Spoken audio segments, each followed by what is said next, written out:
बेनज़ीर आयशा है। मैंने CGPSC 2021 में 46 रैंक हासिल की है और DSP पोस्ट मिला है मुझे। और स्कूलिंग मेरी रेलवे से हुई है और ग्रेजुएशन इंजीनियरिंग में चौकसी इंजीनियरिंग कॉलेज से इलेक्ट्रॉनिक्स एंड टेलीकम्युनिकेशन में। मेंस मैंने पहले भी किया था। देखो, जब आप मेंस लिखने बैठते हो ना, मैं आपसे थोड़ा एक्सपीरियंस शेयर कर देती हूँ।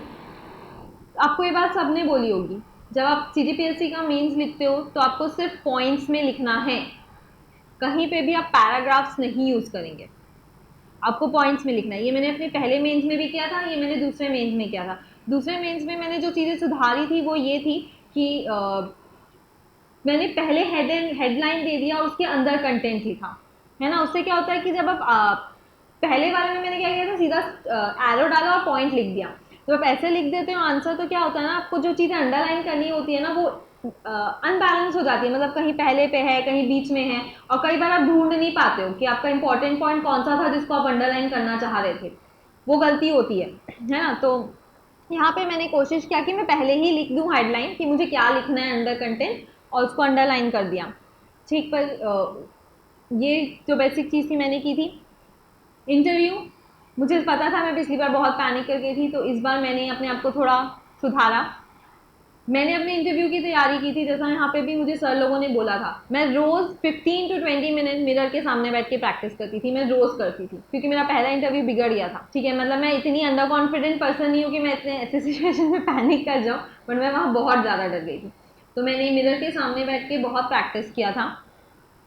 इंटरव्यू भी मेरा ठीक हो गया था इस बार। सुलमानी सर का बोर्ड था। मार्क्स मेरे शायद 94 या 96 हैं इस बार इंटरव्यू में।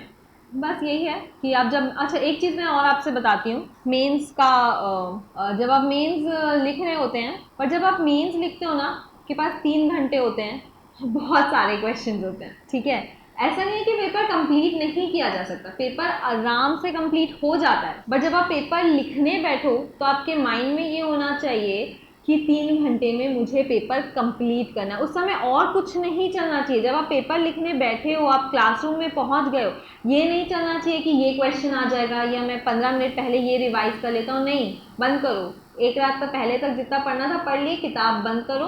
आपके दिमाग में सिर्फ एक बात चलनी चाहिए कि 3 घंटे में मुझे पेपर कंप्लीट करना है।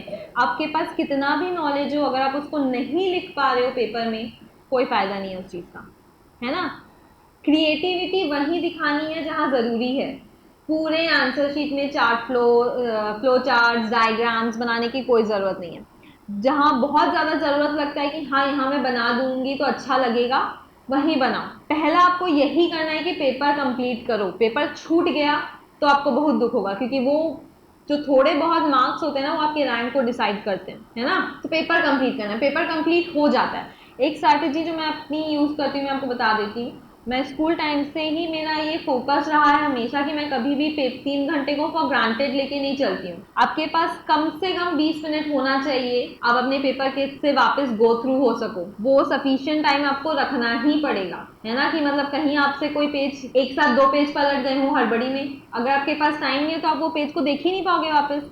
या कोई क्वेश्चन आपने सोचा कि ये ठीक है मुझे उतना अच्छे से नहीं आता, मैं लास्ट में लिख लूंगी, और आपके पास टाइम ही नहीं है। वो क्वेश्चन तो गया, आपको आता है बट आप नहीं लिख पा रहे हो क्योंकि आपके पास टाइम नहीं है।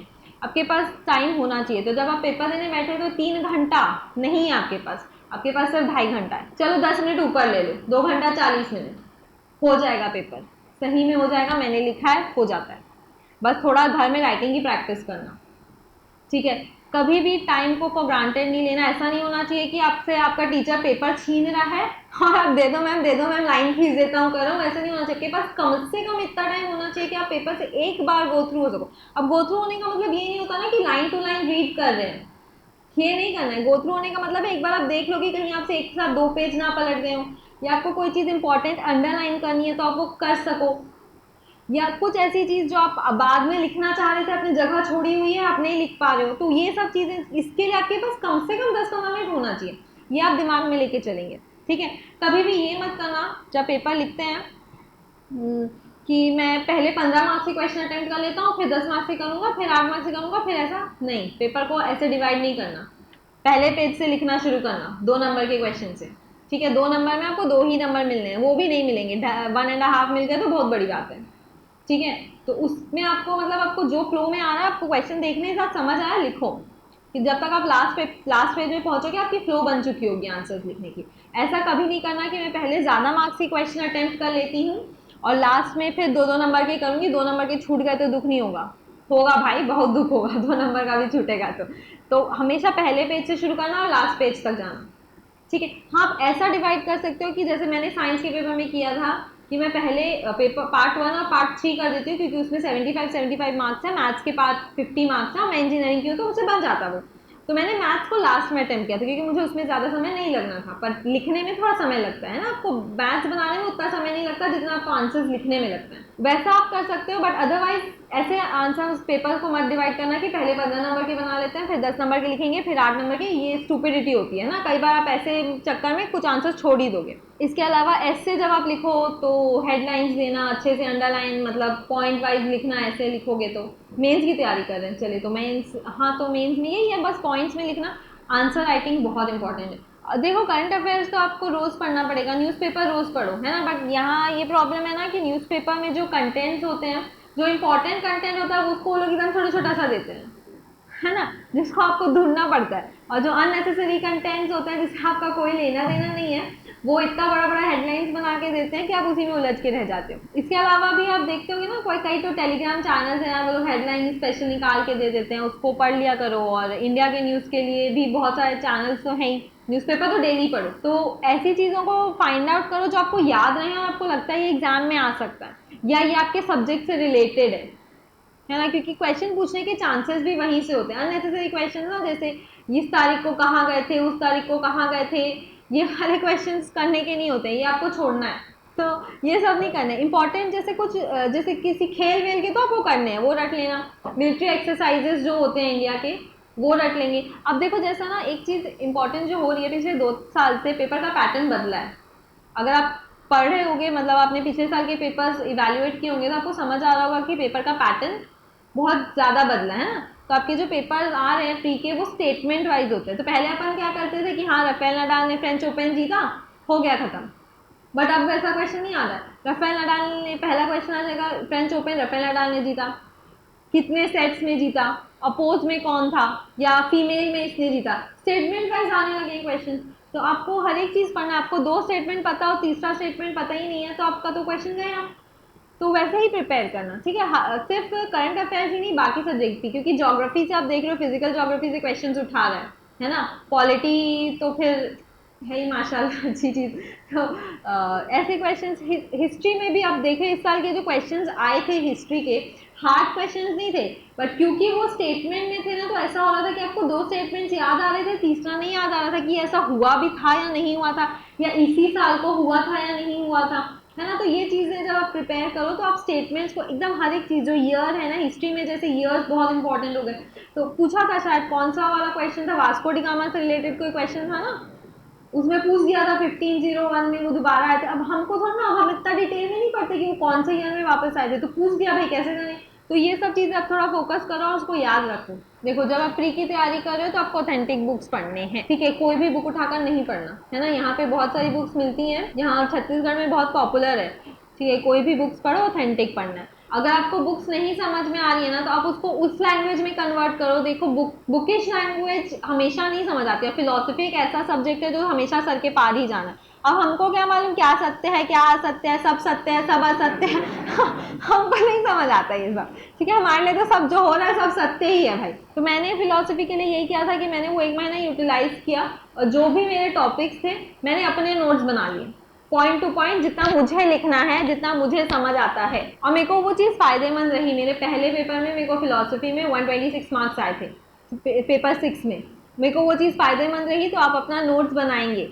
कुछ सब्जेक्ट जैसे फिलॉसफी, सोशियोलॉजी बन जाएगा, उतना हार्ड नहीं पड़ता सोशियोलॉजी, बट फिलॉसफी आप बना सकते हो नोट्स। अभी आपके पास टाइम है, आप अभी शुरू करो ना तो बना लोगे नोट्स। मेंस में बता रही हूँ ना आपको, मैंने मेंस अब जब मैं कर रही थी, जब सर लोग के पेपर चेक करते थे और सर लोग के पास आकर मैं अपना पेपर चेक करवा लेती थी जो मैं घर में लिखती थी। और कोविड सिचुएशन था तो सब कुछ बंद था, तो उस समय नहीं हो पाया था। बट जब सर लोग, जब भी मेरे को ज़रूरत होता था, सर को फ़ोन करती थी, सर ये डाउट है और ये क्वेश्चन मैंने प्रिपेयर किया हुआ है, सर बोलते थे आके कॉपी चेक करवा लो तुरंत तुरंत।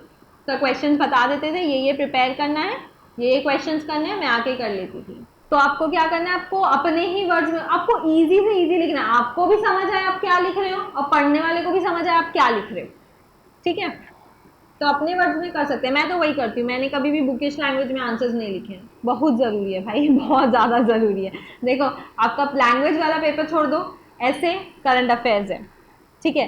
पेपर 3 में हिस्ट्री वाला पोर्शन छोड़ दो, पॉलिटी से पूछ सकता है जो हो रहा है आसपास में, जैसे वो क्या था, हुआ था अभी महाराष्ट्र वाला में शेड्यूल 10 वाला पूछ सकता है ना। करंट अफेयर्स कई बार वो लोग डायनेमिक से क्वेश्चन उठाएंगे ही, पॉलिटी में आपसे करंट अफेयर से क्वेश्चन आ सकते हैं, हिस्ट्री तो नहीं आएगा, हिस्ट्री में भी वही चीज़ें आ सकती है डायनेमिक में, जो जैसे कुछ नया हुआ, जैसे अभी धोलावीरा में कुछ खुदाई उदाई हुई थी तो हो सकता है धोलावीरा के बारे में पूछ दे, बस उतना ही होता है। पेपर 4 करंट अफेयर्स है ना, साइंस में वही चीज़ें पूछेगा जो हो रहा है आसपास। आपके पास तो बुक है बट फिर भी अगर आप उसको उसके रेफरेंस में यूज़ करोगे तो आपको बहुत फ़ायदा होता है। तो आप साइंस के आंसर्स लिखेंगे तो आपको यह जब भी कोई पूछ रहा था, अगर आपको पता चला कि इसमें नई खोज हुई है या इससे हमको ऐसा फ़ायदा है तो आप वो चीज़ लिखेंगे, ठीक। और पेपर 5 इकोनॉमिक्स करंट अफेयर्स है, फिलोसफी और सोशियोलॉजी में नहीं रहेगा करंट अफेयर्स। और पेपर 7 अगर आपका करंट अफेयर्स अच्छे से प्रिपेयर्ड है तो आपको पेपर 7 के लिए अलग से पढ़ने की कोई ज़रूरत नहीं है, आपका पार्ट 3 आराम से बनेगा, आपका पार्ट 1 आराम से बनेगा, पूरा करंट अफेयर्स होता है यार। पार्ट 2 बस आपको ऑर्गेनाइजेशंस के बारे में पढ़ना है और वो भी वही पूछेगा जो है अभी, जो अभी हाईलाइटेड है। अगर आप करंट अफेयर्स बहुत अच्छे से कर रहे हो, तो इंडिया का करंट अफेयर्स बहुत अच्छे से कर रहा है, तो आपको पेपर 7 के लिए परेशान होने की कोई ज़रूरत नहीं है, आपका पेपर 7 आराम से बनेगा। बट जब आप मेंस की तैयारी कर रहे होते हो ना, तो आप एक बार बुक पढ़ लेते हो, 2 बार पढ़ लेते हो, बट आपको कल पेपर देना है, और मैं आज एक दिन में 2 पेपर होते हैं पता ही है सबको, मेरे को कल पेपर देना है, आज मैं शाम को आई हूँ पेपर देके, तो मेरे पास इतना सफिशिएंट टाइम नहीं है कि मैं दोनों सब्जेक्ट रिवाइज कर सकूँ। पहली बार में होता है जब आप नया नया आंसर लिखना शुरू करते हो ना, तो सबसे गलती होती है। अब हमको उतना नहीं पता होता ना, हम लोग कोई एक्सपर्ट तो है नहीं कि 3-4 साल का एक्सपीरियंस लेके बैठे हैं। अब पहली बार में गलती होना इट्स कम्प्लीटली फाइन, ठीक है। तो अब यहाँ और दिवांगन से बहुत ज़्यादा हेल्प कर देते हैं, मतलब वो इतना अच्छा से आपको बता देंगे कि आपका पूरा डाउट्स क्लियर हो जाएगा। तो मैं ना पहले बार जब दे रही थी मेंस तो मैंने बहुत कोशिश की याद करूँ, पर जब मैं पेपर लिखने बैठी ना मेरे को कुछ नहीं याद आया। जब मैं सोशियोलॉजी वाला पार्ट आया मेरा, मैंने फिलोसफी लिखने के बाद सोशियोलॉजी वाला पार्ट आया, मेरे को कुछ भी नहीं याद आ रहा था कि भाई ये कहाँ पे पढ़ लिया था, कुछ याद नहीं आ रहा है। तो वहाँ पे मैंने अपने कॉमन सेंस से आंसर लिखा था। बट आप याद कर सकते हो तो बहुत अच्छी बात है, बट मेरे को उस समय याद नहीं आ रहा था, तो मैंने अपने कॉमन सेंस को यूज़ किया, थोड़े बहुत जो मेरे को समझ आए थे स्टेटमेंट्स मैंने उस हिसाब से लिखे। कैसे बताऊँ मैं आपको, जैसे एनसीईआरटी, जैसे मैं सीबीएसई की हूँ तो एनसीईआरटी में ना बहुत ज़्यादा डिटेल में नहीं बताता है। तो एनसीईआरटी है बहुत अच्छा मेंस की तैयारी के लिए, बहुत ज़्यादा अच्छा है, बट उसमें ना कई चीज़ें आप एकदम मिसिंग पाओगे जो पूछ लेता है एग्जाम में, है ना। एकदम डिटेल में जैसे छोटी छोटी चीज़ें होती है जो 1 लाइन स्टेटमेंट्स होती हैं वो नहीं होती। आप एनसीईआरटी पढ़ सकते हो, मेन्स के लिए बहुत अच्छा एनसीईआरटी, बट प्री के लिए एनसीईआरटी पे टोटली मत डिपेंड होना, क्योंकि सीजीपीएससी बहुत बेसिक से क्वेश्चंस भी पूछता है जो हमको एनसीईआरटी में नहीं मिलेंगे। किताब खोलकर बैठना पढ़ाई नहीं होती, अब वो 1 ही घंटा पढ़ो काफ़ी है आपके लिए। मेरे पापा पैरालाइज्ड हैं, मेरी फैमिली कंडीशन उतनी अच्छी नहीं थी, तो मेरे पास कोई भी बेसिक बुक्स नहीं है, मेरे पास पैसे नहीं थे खरीदने के। तो मैंने जो किया वो ये था कि मैंने नोट्स बनाए। अब नहीं है तो इसके लिए गिव अप तो नहीं कर सकते ना, कंडीशंस आते रहते हैं, डिफ़िकल्टीज हर किसी की लाइफ में होती है। मेरे पास नहीं थे पैसे तो मैंने ये किया कि 2-4 कॉपियाँ खरीदी, रफ कॉपीज़, और नोट्स बनाने शुरू किए। मेरे पास हर सब्जेक्ट के नोट्स हैं, मैंने खुद से बनाए और मैं उसी से पढ़ती हूँ। मेरे को जो सोर्स मिलता था मैं उससे उसके कंटेंट लिख लेती थी। तो मैंने पी की तैयारी के लिए यही किया था, मैंने अपने नोट्स बनाए और जो भी चेंजेस होते थे या मुझे कोई नई चीज़ पता कर चलती थी, जैसे हर साल कुछ ना कुछ चीज़ें अपग्रेड होती रहती हैं ना, तो उस हिसाब से मैं अपने नोट्स अपग्रेड करती हूँ। फिजिकल ज्योग्राफी अच्छे से करना, क्योंकि पिछले इस साल वो वाला क्वेश्चन पूछा था, जेट स्ट्रीम्स के ऊपर क्वेश्चन आया था, है ना। बहुत बहुत मतलब ऐसा नहीं था, बट हम पढ़ते नहीं है, छोड़ देते हैं वो चीज़ें, क्या क्या ही पूछ लेगा करके। हाँ देखो वो थोड़ा दिक्कत होता है। तो देखो मैथ्स ना, जिसका मैथ्स बैकग्राउंड नहीं है ना वो रीजनिंग अच्छे से कर लेना, जिसको मैथ्स थोड़ा दिक्कत पड़ता है ना वो बहुत अच्छे से रीजनिंग करके जाएंगे, रीजनिंग बन जाएगा, ठीक है। और सिटिंग इस बार बहुत सारे जो क्वेश्चन थे ना इस साल के पेपर में, वो इतने स्टेटमेंट दे दिया था कि आपको स्टेटमेंट को अरेंज करने में बहुत टाइम लग रहा था।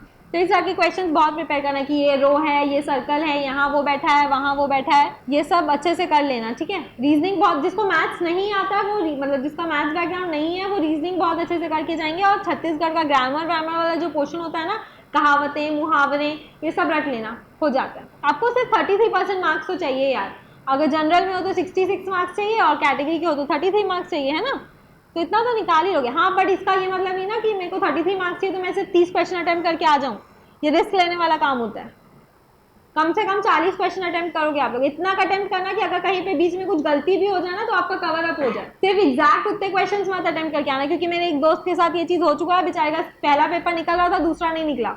उसने उतने ही क्वेश्चन अटेम्प्ट किए जितना उसको कट ऑफ की जरूरत थी, और उसका एक क्वेश्चन गलत हो गया उसमें। तो वो गलती मत करना, ठीक है? रीजनिंग अच्छे से कर लेना।